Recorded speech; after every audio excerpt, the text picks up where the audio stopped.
Last video में हमने measurement units of concentration में मास परसेंटेज को पढ़ लिया था, वॉल्यूम परसेंटेज को पढ़ लिया, mass volume percentage and mole fractions, ये सब हमने लास्ट वीडियो में पढ़ लिया। इस वीडियो में हम लोग मेजरमेंट यूनिट्स ऑफ कंसंट्रेशन में पढ़ने वाले हैं मोलरिटी, मोलेलिटी एंड नॉर्मेलिटी। ठीक है, तो हम शुरुआत करते हैं किससे? मोलरिटी से। तो सबसे पहले हम पढ़ रहे हैं मोलरिटी को। मोलरिटी क्या है? ये क्लास 11th में आप लोगों ने पढ़ रखा है। वैसे तो मोलरिटी एक्चुअल में किसको डिनोट करती है? मोलरिटी बताती है number of moles of solute present in 1 litre solution. 1 litre solution में जितने मोल्स ऑफ सॉल्यूट प्रेजेंट है, that number is called molarity. मान लीजिए कि 1 लीटर सॉल्यूशन में सॉल्यूट के 10 मोल्स प्रेजेंट है, तो उसकी मोलरिटी 10 हो जाएगी। और अगर हम ये कहें कि 5 लीटर सॉल्यूशन में 10 मोल्स ऑफ सॉल्यूट प्रेजेंट है, तो ध्यान देना कि 10 मोल्स कितने लीटर में है? 5 लीटर में। तो 5 लीटर में present number of moles molarity नहीं है, 1 लीटर में कितने हैं वो कैलकुलेट करनी पड़ेंगे। तो 5 लीटर में अगर 10 मोल्स प्रेजेंट है तो इन द 1 लीटर 2 मोल्स, तो 2 is the molarity.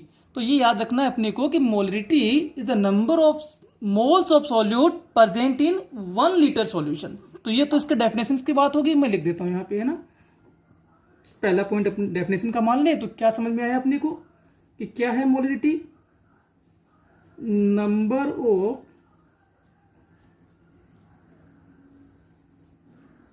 Moles of solute, number of moles of solute present in 1 liter solution। 1 liter solution।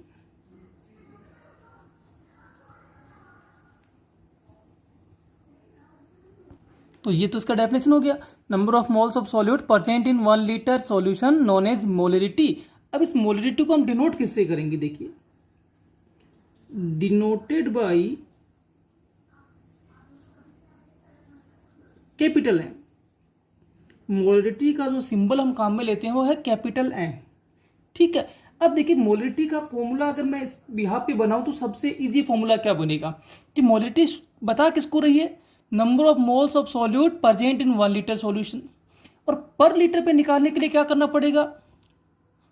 Volume of solution से उसको डिवाइड करना पड़ेगा, यानी कि नंबर ऑफ मोल्स को वॉल्यूम ऑफ सॉल्यूशन से divide कर दीजिए, तो क्या आ जाएगा? Number of moles of solute in 1 litre.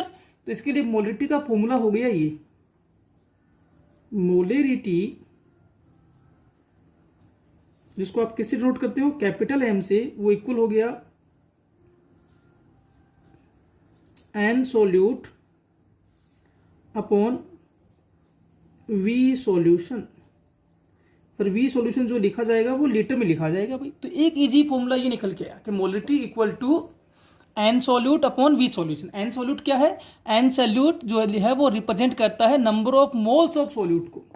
और इस लिहाज से मैं आपसे एक बात पूछना चाहता हूं जो बड़े ध्यान से समझनी है अपने को, वो मैं यहां लिख देता हूं कि मोलरिटी का यूनिट क्या होगा? What the unit of molarity?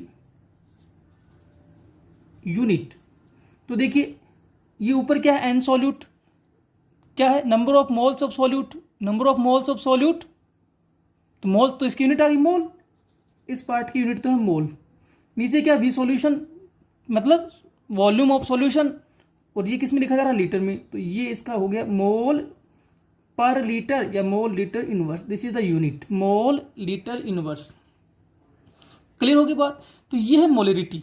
तो मोलरिटी क्या होगी? Number of moles of solute present in 1 litre solution denoted by m, unit is the mole per liter, formula is the molarity equal to number of moles of solute divide by volume of solution in liter।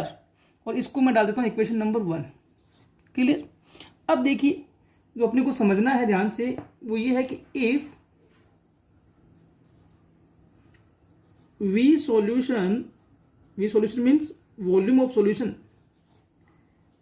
given in ml millilitre, उस case में क्या होगा कि अगर मान लीजिए आपको solution जो है उसका वॉल्यूम ml में मिले तो क्या करना होगा। तो आप सब जानते हो केमिस्ट्री है, केमिकल्स है, केमिकल्स की क्वांटिटी आपको लेसर अमाउंट में ही मिलती है, तो 100% मान के चलिए आपको लीटर नहीं ml मिलेगा मोस्टली। तो ml को लीटर में कन्वर्ट करने का आप फॉर्मूला जानते हो, अब जानते हो ना, 1 अपॉन, या मैं लिख दूँ ऐसे 1 ml equal to 1 upon 1000 litre. ये तो आप जानते हो, इसमें तो कोई कन्फ्यूजन ही नहीं है कि 1 ml जो होता है वो 1/1000 लीटर के इक्वल होता है। यानी कि ml को लीटर में कन्वर्ट करना हो तो 1000 से क्या करना पड़ेगा, डिवाइड करना पड़ेगा। अब वी सॉल्यूशन यहाँ है, ये लीटर में है, अगर ये ml में दे दिया जाए तो इसको क्या करना पड़ेगा, उस क्वांटिटी को जो ml में दी गई है उसको 1000 से डिवाइड करो, और वो डिवाइड की जो डिजिट होगी वो ऊपर जाएगी ना। तो यहाँ फॉर्मूला ये आएगा निकल के, मोलेरिटी,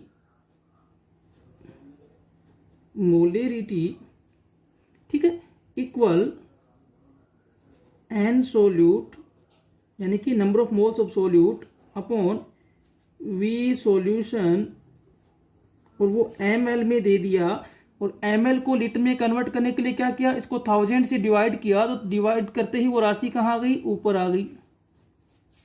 तो ये फॉर्मूला नंबर 2, ठीक है, कोई कंफ्यूजन नहीं है। तो मोलरिटी का एक फॉर्मूला ये भी हो सकता है, पर ये फॉर्मूला कब अप्लाई होगा, जब सॉल्यूशन का वॉल्यूम मिलीलीटर में हो, तो ये फॉर्मूला अप्लाई होगा। अब तीसरा फॉर्मूला देखिए, वो कब होगा कि इफ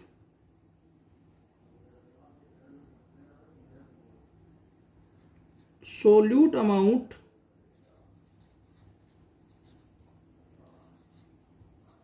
गिवन इन ग्राम, है ना, कि सोल्यूट जो है उसके नंबर ऑफ मोल्स ही नहीं मिले आपको। नंबर ऑफ मोल्स लिखा ना आपने, एन सोल्यूट, एन सोल्यूट किसको रिप्रेजेंट कर रहा है, number of moles of solute को, और वो नहीं दे रखे। क्वेश्चन में क्या दे रखा है, सोल्यूट अमाउंट दे रखा है, पर वो ग्राम में दे रखा है। तो उस केस में आप सब जानते हो अपने को क्या करना पड़ेगा, मोल निकालने होंगे। और हमने लास्ट वीडियो में पढ़ा था कि एन सोल्यूट, यानी कि number of moles of solute equal to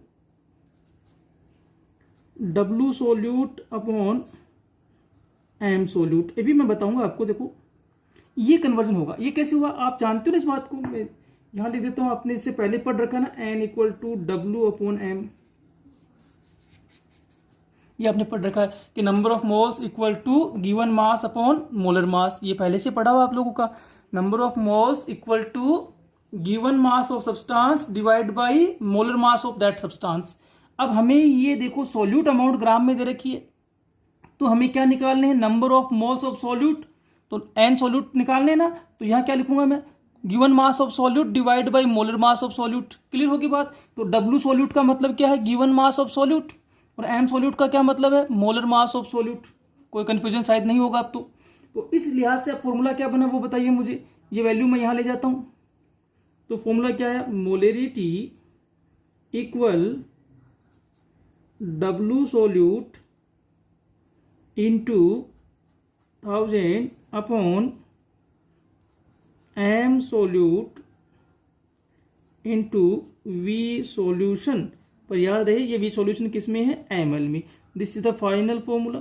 तो आपने मोलरिटी कैलकुलेट करने के कई फॉर्मूले पढ़ लिए, कि इजीएस्ट फॉर्म हो कि आपको डायरेक्ट नंबर ऑफ मोल्स भी दे रखे हो और सॉल्यूशन का जो वॉल्यूम है वो लीटर में दे रखा है, तब तो बड़ा इजी फॉर्मूला था, molarity equal to solute mole upon volume of solution in litre.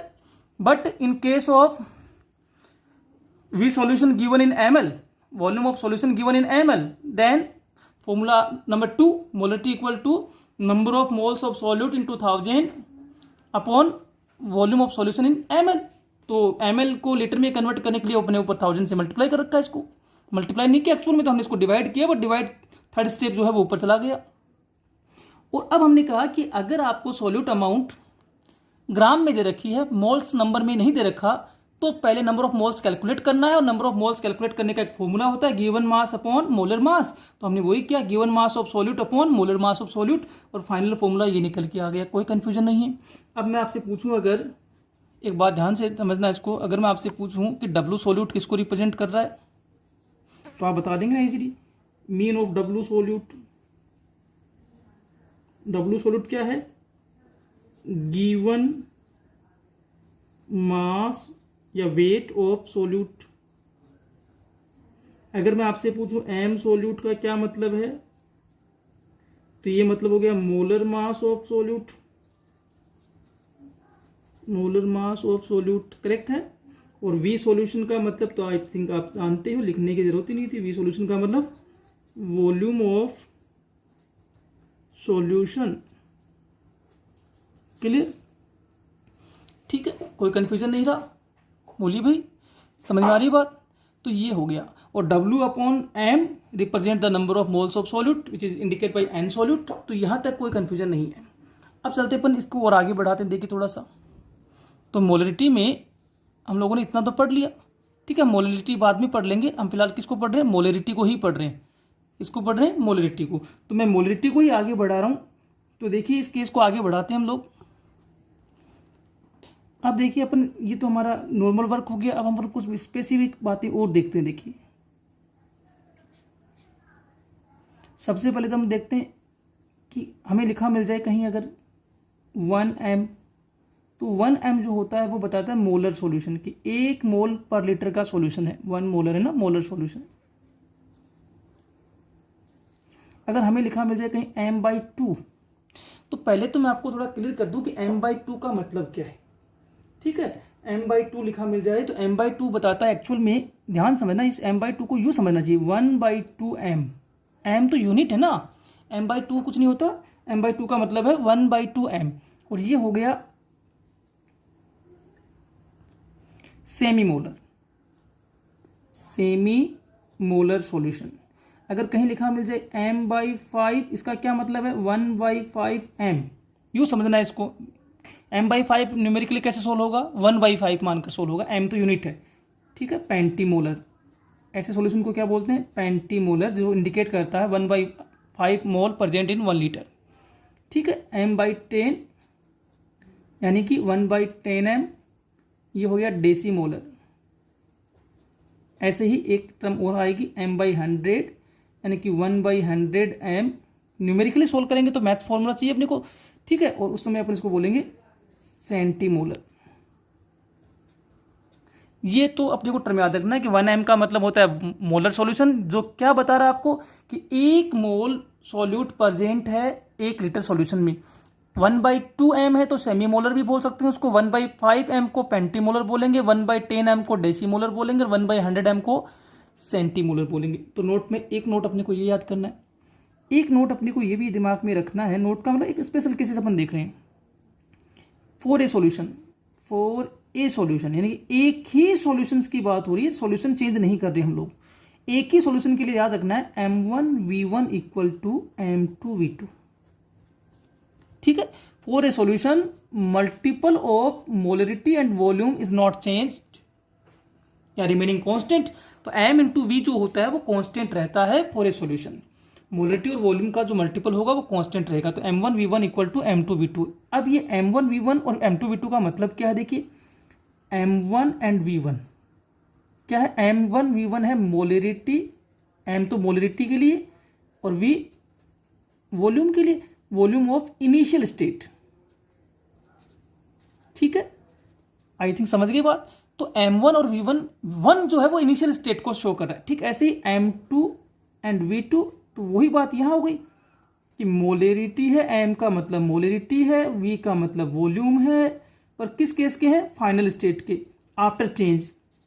अब इसका मतलब क्या वो देखिए कि आपके एक सॉल्यूशन को आपने अगर उसका वॉल्यूम बढ़ा दिया या कम कर दिया या मोलरिटी को कम या ज्यादा कर दिया, तो इनिशियल स्टेट और फाइनल स्टेट में अगर एक भी जानकारी आपके पास नहीं है तो आप कैलकुलेट कर सकते हो। कैसे कर सकते हो, देखिए सपोज कर लीजिए, जैसे मान लीजिए मैं आपको एक एग्जांपल देता हूं यहाँ पे, कि सपोज कर लीजिए कि इनिशियल स्टेट में m1 30 है, v1 70 है, ऐसा मैंने ऐसे लिखा है, ठीक है, कोई कंफ्यूजन नहीं होना चाहिए। ये बात समझ में आ रही है क्या। अब देखिए मैंने क्या किया, मैंने वॉल्यूम बढ़ाकर 210 कर दिया। समझना मेरी बात को ध्यान से कि मोलरिटी जो इनिशियल स्टेट में थी वो 30 थी, वॉल्यूम 70 था। बाद में मैंने क्या किया, वॉल्यूम को बढ़ाकर 210 कर दिया। अब मैंने कहा बताओ मोलरिटी कितनी, तो आप इजीली बता देंगे कि m2 इक्वल 30 इंटू 70 अपॉन 210, ये आएगा 10। तो मोलरिटी 10 हो गई। तो कहने का मतलब ये है कि for a solution M1V1 equal to M2V2। और इस केस में क्या होगा, अगर चार ये जो डिजिट है, चार जो नंबर्स है ना, M1V1 M2V2 चार टर्म है, इन चार में से अगर तीन अपने को पता है तो चौथे को अपन फोर्थ नंबर को कैलकुलेट कर सकते हैं। इसको कहते हैं molar equation. This is called molar equation, जो बहुत काम आने वाली है आपके प्रैक्टिकल्स वगैरह में भी। तो ये है मोलर इक्वेशन। तो for a solution molar equation is M1V1 equal to M2V2। Clear हो गई बात, कोई कंफ्यूजन नहीं है। तो आगे बढ़े, नोट नंबर 3 जो अपन और समझेंगे वो है, देखिए एक रिलेशनशिप मैं आपको और लिख देता हूं जो आपको याद रखनी है। Molarity is also equal P into D into 10 upon molar mass of solute. ये भी याद रखना। एक तो नया फॉर्मूला निकल के आ गया कि molarity is equal to P into D into 10 upon molar mass of solute. अब यहां P और D क्या है वो क्लियर कर देता हूं मैं आपके लिए। जो P है वो एक्चुअल में मास परसेंटेज है, ठीक है, और जो D है वो डेंसिटी है। क्लियर, P क्या है, मास परसेंटेज है, और D जो है वो डेंसिटी है। मास परसेंटेज का मतलब जैसे मान लीजिए आपको मैंने कह दिया 25%, तो यहाँ वैल्यू कितनी आएगी 25। मैंने आपको कहा 35, तो आप वैल्यू रख देंगे 35। और डेंसिटी जो भी दे रखी वो रख देंगे, 10 से मल्टीप्लाई करेंगे, मोलर मास ऑफ सॉल्यूट से डिवाइड करेंगे, तो क्या आ जाएगी, मोलरिटी आ जाएगी। तो एक फॉर्मूला अपने को ये भी याद रखना है। एंड फाइनली एक नोट मैं आपको और देता हूँ, देखिए एक रिलेशनशिप में आपको और देता हूँ, वो है अपने पास concentration in gram per litre. अगर निकालनी है तो वो निकाल सकते हैं अपन इस फॉर्मूले से, molarity into molar mass of substance. तो एक फॉर्मूला अपने पास ये भी है कि अगर आपको क्या निकालना हो, concentration in gram per litre, तो कैसे निकालेंगे, मोलरिटी इनटू मोलर मास के फॉर्मूले से हम लोग निकाल सकते हैं। क्लियर होगी बात। तो इसमें भी एक बेनिफिट क्या है कि 1 2 3 टर्म्स है ना, एक तो है concentration in gram per litre, दूसरा टर्म है मोलरिटी, तीसरा टर्म है मोलर मास। अगर मोलरिटी निकालनी हो तो कैसे निकालेंगे, ये यहाँ अपोन में आएगा, तो molarity equal to concentration in gram per litre divide by molar mass. तो कुल मिला के ये अपने को मोलरिटी से रिलेटेड चीज़ें पढ़नी थी। तो सबसे पहले हमने पढ़ा डेफिनेशन, वो बड़ा इजी था। क्या था कि 1 लीटर सॉल्यूशन में सॉल्यूट के जितने भी नंबर ऑफ मोल्स डिजोल्व हैं, that number is called molarity. Denote किया हमने इसको M से, यूनिट बड़ा आसान था, मोल पर लीटर। फॉर्मूला नंबर 1 बड़ा इजीएस्ट फॉर्मूला, सबसे सिंपल कंडीशंस थी कि molarity equal to number of moles of solute divide by volume of solution. उसके बाद हमने सेकंड फॉर्मूले में चेंज किया थोड़ा सा कि अगर सॉल्यूशन ml में है तो 1000 से ऊपर मल्टीप्लाई कर दिया, ठीक है। थर्ड केस हमने ये लिया कि अगर नंबर ऑफ मोल्स नहीं है तो एक फॉर्मूला यूज करते हैं, given mass of substance divide by molar mass of substance, तो वो फॉर्मूला यूज कर लेंगे। एक मोलर इक्वेशन है कि एक सॉल्यूशंस के लिए इनिशियल स्टेट और फाइनल स्टेट दोनों ही कंडीशंस में मोलरिटी इनटू वॉल्यूम का जो मल्टीपल होगा वो चेंज नहीं होने वाला, यानी कि ये कांस्टेंट रहता है फॉर ए सॉल्यूशन। तो multiple of molarity into volume is always constant for a solution, इसलिए M1V1 इक्वल टू M2V2, ठीक है, कोई कंफ्यूजन नहीं है। और इसके बाद एक फॉर्मूला हमने पढ़ा, molarity equal to mass percentage into density into 10 upon molar mass of solute. तो एक फॉर्मूला आपको याद करना, और एक फाइनल फॉर्मूला आपको याद रखना है, concentration in gram per litre equal to molarity into molar mass. कोई कंफ्यूजन वाला सब्जेक्ट ही नहीं है। तो अब हम पढ़ेंगे effect of temperature on molarity. Effect of temperature on molarity. देखिए मोलरिटी क्या है, अपन इसको लैंग्वेज पे नहीं जा रहे। मोलरिटी एक्चुअल में हुआ M equal to number of moles of solute upon volume of solution. Clear है तो बात, ये तो है ना। तभी तो इसका आपने क्या लिखा था, N का लिखा आपने मोल और वॉल्यूम का आपने लिखा लीटर, तो यूनिट आई मोल पर लीटर। तो मैं जो कह रहा हूँ वो बात समझ में आ रही है ना कि मोलरिटी क्या है एक्चुअल में, number of moles of solute divide by volume of solution, N upon V। अब देखिए किसी भी सॉल्यूशन में नंबर ऑफ मोल्स तो आपने जो डालने हैं वही तो रहेंगे। 1 मोल डाला तो 1 मोल ही रहने वाला है, 5 मोल डाले तो 5 मोल रहने वाला है। उसका टेम्परेचर से क्या लेने देना है। ये तो हो नहीं सकता कि भाई आपने एक क्वांटिटी डाली है, 1 मोल जो है वो मोलर मास पे डिपेंड करता है, वो एक तरीके का वेट ही है ना। आप सब जानते हो कि 23 gram of sodium represent the 1 mole.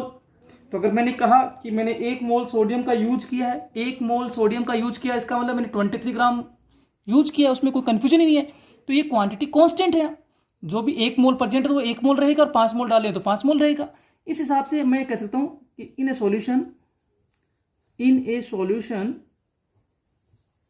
n equal to constant, दिए गए सॉल्यूशन में इन द गिवन सॉल्यूशन जो नॉर्मेलिटी जो नंबर ऑफ मोल्स है वो कांस्टेंट है, then m proportional to 1/b। अगर मैं n कांस्टेंट को हटा दूं तो ये रिलेशन आ गया कि m प्रोपोर्शनल टू 1/b। कोई कंफ्यूजन नहीं है, आई थिंक सब जान गए इस बात को, तो कि मोलरिटी और वॉल्यूम एक दूसरे के इन्वर्स हो गए। अब देखिए, आप ये तो जानते हो ना कि T प्रोपोर्शनल टू V, आप ये तो जानते हो ना कि जब भी टेम्परेचर को बढ़ाते हैं तो जो मॉलिक्यूल्स होते हैं, जो एटम्स होते हैं, वो क्लोज आने की बजाय दूर जाएंगे, सेपरेट होंगे ना। जब भी आप टेम्परेचर बढ़ाते हो तो एटम्स का काइनेटिक जो एनर्जी होता है वो बढ़ जाता है, उस कारण से वो एक दूसरे से डिस्टेंस बनाते हैं, और जब वो डिस्टेंस बनाते हैं तो स्पेस ज़्यादा कवर्ड करेंगे, और उस केस में वॉल्यूम बढ़ता है। तो temperature is proportional to volume, then final verdict निकल के ये है ना, सही समझ में आई बात कि टी वी प्रोपोर्शनल है, तो मैं यहाँ टी रख देता हूँ। तो इसका मतलब क्या होगा कि जब भी मैं टेम्परेचर को इंक्रीज करूँगा, वॉल्यूम इंक्रीज होगा, और वॉल्यूम इंक्रीज होने के कारण मोलरिटी डिक्रीज होगी। तो फाइनल वर्जन ये आया कि ऑन इंक्रीजिंग टेम्परेचर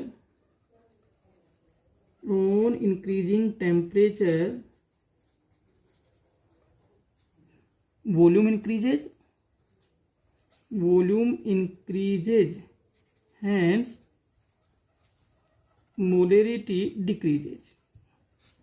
तो जब भी आप किसी सॉल्यूशन का टेम्परेचर इंक्रीज करेंगे तो उस कंडीशंस में उसका वॉल्यूम बढ़ जाएगा और मोलरिटी कम हो जाएगी। इसीलिए molarity is not a good और better unit for the measurement of concentration. क्यों? क्योंकि आप अगर किसी हॉट स्टेट में ये कैलकुलेट करते हो किसी सॉल्यूशन के लिए, तो वहाँ टेम्परेचर ज़्यादा होने की वजह से मोलरिटी कम आ रही है, और उसी सॉल्यूशंस को जब आप किसी कोल्ड स्टेट में ले जाएंगे, ठंडे प्रदेश में ले जाएंगे, कूल स्टेट में ले जाएंगे, तो क्या होगा, जैसे ही टेम्परेचर वहाँ कम होगा उसी सॉल्यूशन का वॉल्यूम थोड़ा कम हो जाएगा और मोलरिटी थोड़ी सी बढ़ जाएगी। कहने का मतलब मोलरिटी का जो मेजरमेंट है वो अकॉर्डिंग टू टेम्परेचर वेरी कर जाता है। यानी कि आप एक स्टेट में कैलकुलेट किया आपने और वहाँ बहुत ज़्यादा गर्मी पड़ रही है, तो उस केस में हो सकता है वहाँ मोलरिटी थोड़ी सी कम आ रही हो, और उसी सॉल्यूशन को जब आप दोबारा से रिकैलकुलेट करेंगे इन अदर स्टेट, जहाँ मान लीजिए कि भाई बहुत ठंडा है, तो उस कंडीशंस में टेम्परेचर जैसे ही कम होगा वॉल्यूम कम होगा, और वॉल्यूम कम होगा तो मोलरिटी बढ़ जाएगी, क्योंकि एक दूसरे के इन्वर्स चल रहे हैं ना।